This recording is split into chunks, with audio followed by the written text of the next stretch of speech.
Hey, hope you're doing well. Today I want to talk about one of the questions that I get asked most frequently as a photographer. What camera should I buy? I imagine this question won't ever stop being asked because there's always going to be people that are interested in photography but really don't know what they need. Knowing which camera to buy is one of the most daunting tasks as you begin getting interested in photography. For me, for the longest time, I shot on my phone and this little point and shoot camera that my mom had, the Canon PowerShot SX10. It was phenomenally average.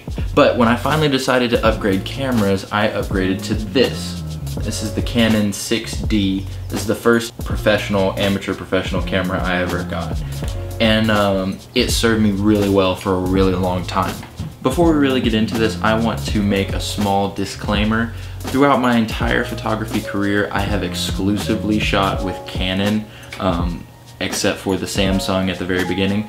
So I've exclusively shot with Canon. That's the platform I know, it's the platform I understand, and it's really the only platform I can confidently recommend. I know things about other brands. Sony is fantastic, you know, their autofocus is great, their low light is great, that kind of thing.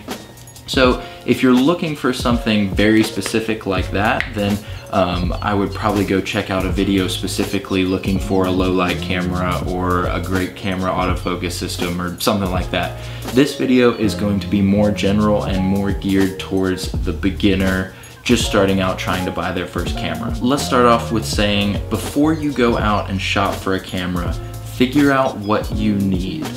Now, when I started shopping and I was looking at all these different kinds of cameras, I was thinking about going from Canon to Sony or any of the above. I was looking at every brand and every camera. I had no idea what I was buying the camera to do. That is one of the most important things, I think, when it comes to making a big purchase like a camera body. You need to have a clear idea of what you're buying it for.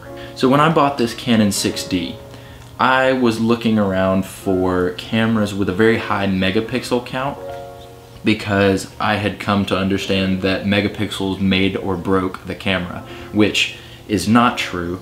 In my photography infancy, I was shopping around for a camera that had a lot of megapixels. That's what I thought made the best camera. I ended up settling on the 6D because it was decently within my price range while also being a significantly higher megapixel sensor than the camera I'd been shooting with previously. I don't regret by any means buying the 6D as my first, more professional camera, but I think that I was a little bit misguided when it came to what I bought it for, the reason I bought it.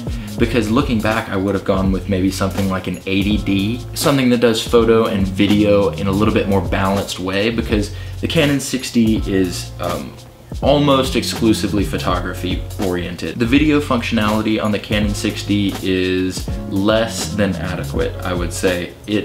I've shot video on it, but it really isn't something to write home about. I really want to drive home the point that it is not the quality of the camera in a lot of ways that's going to determine the quality of your work. Somebody that is a very talented photographer can make a crappy or a less than professional camera work very well. So I really want to make sure that you understand that when you're going out to spend your money, you don't have to buy the most expensive or the newest camera on the market. A lot of great work can be done with a camera that's $1,000 or less. It just puts the burden on you as the photographer to use your talent and your creative eye and your technical ability very well. You have to be firing on all cylinders to use a camera that is a little bit cheaper. It just depends on what's most important to you. Do you have the ability to spend the extra money and buy the more expensive camera?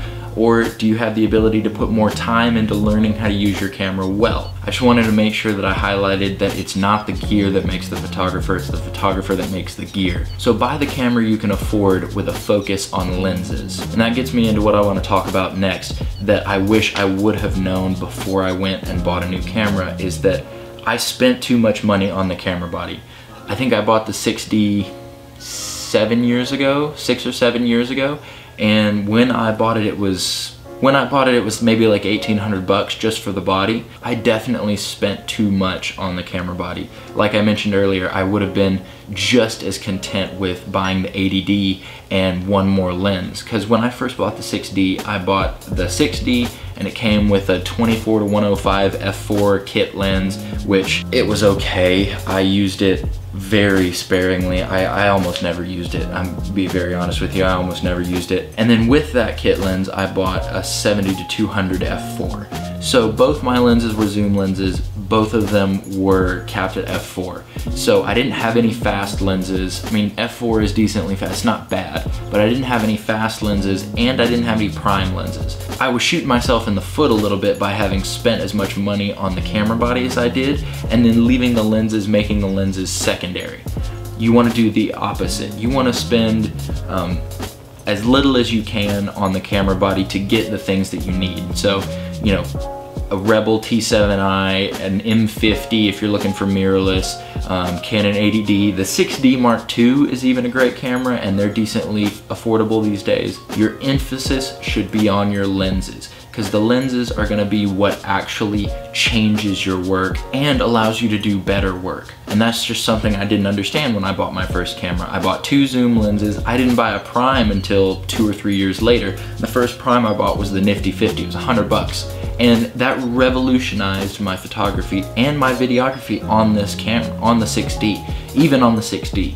It changed my life when I finally bought a prime lens with fast aperture. A lot of the settings I was shooting in needed something that could tolerate low light, and capped at f4, it's impossible to do low light. So once I got that f1.8 in the nifty 50, I was doing so much better and my work was changed forever. So in your shopping for a new camera, I would highly recommend to spend very little on the camera body. Buy one that's a couple generations old, buy one even secondhand if you can buy one from sort of a reputable retailer. But you know, get the features you need in the camera body for as little money as you possibly can, and spend that money on lenses that are really gonna do you right. The change in my work came in a small way when I bought this new camera body, but it came in a big way when I finally broke down and bought some prime lenses. So if you're buying your first camera, I would highly recommend going as cheap as you can on the body, getting the features that you need or the features you want, and using the rest of that budget that you have to buy some good glass. I would recommend prime lenses just because, as I mentioned before, they allow you to go down to a lower aperture, giving you more flexibility in low light, gives you the great depth of field, that kind of thing. They're insanely sharp. My 50mm, even the $100 lens, is a great lens. It's very sharp.